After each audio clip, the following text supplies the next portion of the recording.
Now, following that forum with school officials and educators, the legislators joined the League of Women Voters for another public session.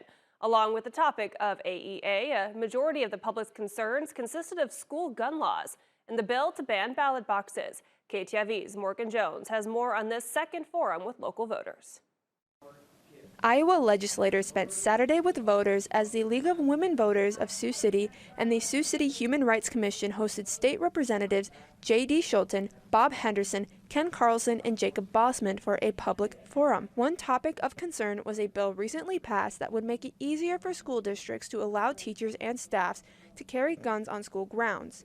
Democrat J.D. Schulten says adding more guns is not a solution to keep kids safe.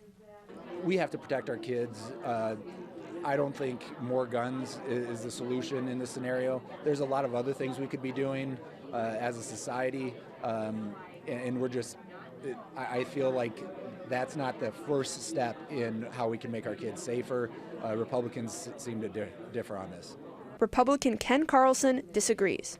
It is one of the tools, if you will, that can be used to the benefit of protecting our kids. That's why I made the point of saying that there are 3 public safety bills that the House is working on, plus the AI and the other technology things that Representative Henderson pointed out, and it might get us to the point where we can eliminate any thoughts about having guns in schools. The House also passed a bill earlier in the week that would eliminate drop boxes and adjust the deadline to cast absentee ballots come election season.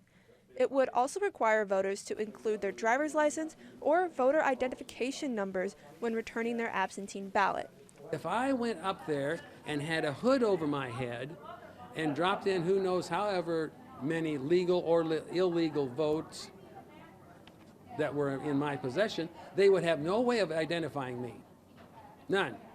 So to me, that is a safety issue right there. In Sioux City, Morgan Jones, KTIV News 4. For more coverage from the Iowa State House, be sure to visit KTIV.com. Well, it was a chill